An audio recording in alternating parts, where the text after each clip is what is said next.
back in the next episode of Hero Comics talking about Star Sheets like till the end of time.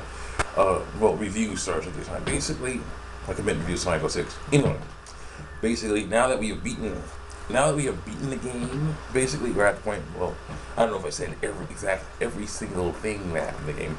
You know, I'm playing through it right now, so eventually we'll come up with stuff that I may forgot about, and we'll talk about that then. But anyway, we can now analyze the characters and see who had the best arc of all the characters. Things like that. Basically, three categories. Really kind of three categories. Who had the best arc of all the characters, who didn't really arc at all, and of course who had the worst arc of all the characters.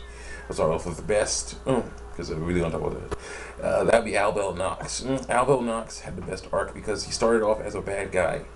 A really powerful bad guy who wanted to destroy all of you, and you later defeat him, and then that causes him to be ticked off at you. But then he has to actually join you eventually to save his own people from these annoying aliens. So he basically is like, whatever, let's do this. So he had the best arc of all the characters. He was the deepest, most interesting character. Well, yes, as far as character go, because he has a lot of conflicting things going on in his life. He's supposed to be for the Hieroglyph Empire. He's supposed to be trying to conquer things and make you, win back respect from failing his silly dragon rite of passage thing. It's not a fun thing. I don't like that thing. Because basically, the rite of passage for him and other people like him, I guess, is that you're supposed to get accepted by a dragon or something. The dragon's supposed to accept you somehow. I guess the dragon did not accept him, so he shot blue fire at him. His father got in the way and saved his life, but and died in the process. But it burned his hands, burned his hand and stuff, his arm and whatever. And the fire burned his arm and whatever. So that's why he has that claw. And he's all ticked off about that. And he's talked about you being him. And it's really cool. I like that guy. He definitely has the best arc. The characters that didn't arc at all. Well, Fate didn't really arc at all. What happened was bad things happened to him, and he got sad about it. And that's fine. And that's fine. I have no problem with that. But it didn't really change. He was basically a kid who was forced into this crazy world. Basically, kept on being a kid who was forced into this crazy world throughout the whole thing. It was kind of weird and annoying sometimes because it's like, we gotta hook it up, do this stuff. And like, everybody's like, yeah, we gotta do this. So, I don't know if we should do it. The UP3, this thing, that. I was like, yeah, whatever. So it was not my favorite. And let's see here. Favorite of all who did not arc, Cliff Fitter, of course. Cliff didn't arc at all. He stayed awesome from beginning to end. It was basically, I'm awesome and tough, and I can punch things in the face, and come on, let's do this, let's beat these guys, Sometimes it was like a time when he was hopeless, when things were hopeless for a second. He's like, oh, we can't find this object, game over, man. But then it's like, hey, what about this thing? Oh, wait, that's it, So but he was awesome, and Nell was awesome too, and Nell Zelfer was awesome too, because basically she basically was like, when she first came out, first was introduced, she's like, I want to help save my people. And then it's like, at the end, will stopping this guy who wants to destroy the entire universe, all of reality, save my people? I'm like, yes. And I'm like, okay, let's get him. That's basically how it worked. So she was like Mirage and Sophia didn't really arc because they were boring. I had a personality that I really cared about at all. And, with Mirage, it's okay because he was boring all throughout. Sophia started off kind of boring, stereotypical, love interest silly love interest girl who basically, is ticked that, think certain people, is a little jealous, a little whatever. I would have at least liked a little bit of, hey, that one after finding out that she was genetically enhanced like Fate and Maria, maybe been like, hey, what am I? I'm not human. I'm different. Well, how do I cope with this? I would like a little bit of that. Like, I don't know who I am anymore. Fate, anymore. I need time. Something. There was not much of that. So that was annoying. All in all, she was pretty bland. Roger Pepita didn't really arc. Pepita was interesting because she basically was like, yeah, we got a little bit backstory of her father was killed, was a soldier, was killed, in battle, and she's like, yeah, when you, this is like the part where you could choose to have her on her team, have her on your team or not, and she's like, if I'm going, we might die from this, so I'm okay with that. My father died, doing what he loved, doing what he wanted to do to protect us. I'll do that too, then it's like, so that was nice. It was nice to see. But she's still kind of a kid, so it's like, he's a little over her head. Roger, of course, as a kid as well, things are a bit over his head too, and he basically was more just about the manliness contest, which there was not much. The manliness contest basically was a way for him to get into huge amounts of trouble. He tried to steal the thieves' treasure and got caught, had to be rescued by Fate and Cliff and Nell, and then it's like causing, going all around trying to get these books, get the stuff, to find the stuff in each of these levels in these books. It was definitely not my favorite thing. It's the whole manliness thing. Biggest manliness contest was some weird stuff, but there was a fun moment that only happens if you get Roger, where when the ship's captain says he will hold off the enemies, the dragons, so basically the executioners, so that you and your friends can escape. It's like, and it's clear that by doing this, he is sacrificing his life. Roger will say, he's a real man. I was like, yeah, sure. That was pretty cool. That was awesome. So yeah, Roger had a little something. He was an arc.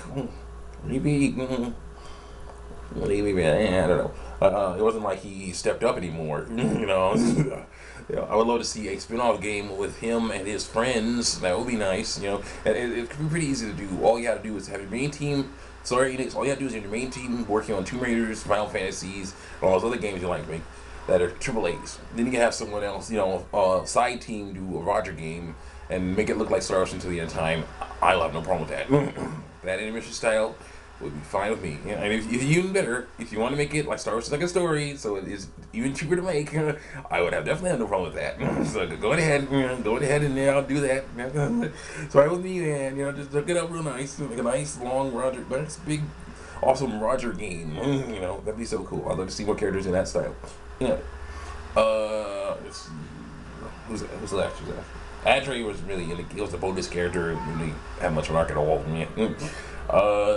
And I guess that leaves our the worst arcing of any character in Star Wars to the time. That, of course, would be Maria Traidor. Maria Traidor had the worst arc of all because she starts off interesting and emotional, and you really are sad, sad about this girl, and this girl is like, no, her parents are killed, and she's forced to, she's basically has to learn to live with these new people, and we miss her training.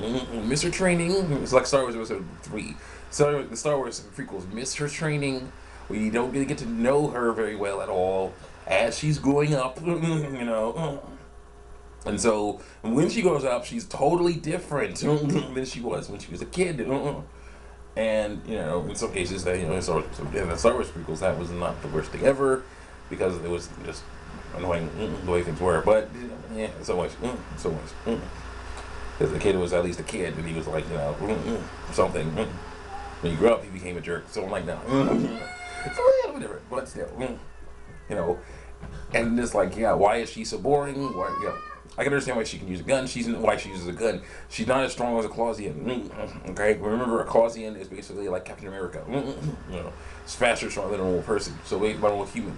So, gun as a last resort. She could have a gun as a last resort. But why is she taught how to punch things in the face? She was raised by people who punch things in the face. I hate that she doesn't punch things in the face. I'm sorry. The gun should be like a special weapon or a special move. Her normal attack should be punching or kicking or something. Come on. Come on, something. Anyway. And so basically she's just such the whole thing of her blowing up a Federation ship but just so bad. That was just a huge mistake right there. And then later to mention it, to say, yeah, I blew up that Federation ship. The best ship you had against these horrible enemies that will kill anything that isn't them. The aliens, So I'm like, come on. What the heck? It was that. It was horrible. That was the worst arc of any character ever, to go from interesting to boring. Fun, and you want to play up, you would have no problem playing the whole game as her, to not using her very much at all because you don't really care about her. It's not fun. Yeah, she had a nice moment where she was like angry at Dr. Lion for messing around and scheduling her for disposal, but I would have liked a little bit more of that. I would like her to basically maybe resent Fate a little bit, resent Fate a little bit. Because then it's like, yeah, you were the one that they liked, that they accepted as their weapon. I was rejected as my other weapon. You wanted to get rid of me. I don't like darn that Fate. I don't know about you. I can do better than him. I would have liked a little bit of that too. That would have been nice. Come on. Yeah, there's a little emotion with that girl, but it's not as much as it was when she was a kid. I really wish she had just been, she was trained by Cliff Fitter. There should have been more emotion, more, hey, I like this stuff. This is plain talk and everything like that. Mirage could have been a brains outfit. Shoot, I would have had no problem with that because he was boring all the way through. Come on. And so that's all the characters, the arcing of the characters, the story. I don't remember exactly what happened to each thing. Each cutscene at the end, and the issue is with Star Ocean, which may or may not be the case in this game. If you do things in a certain way, you basically get the right points with enough points to the right people, you can have different endings.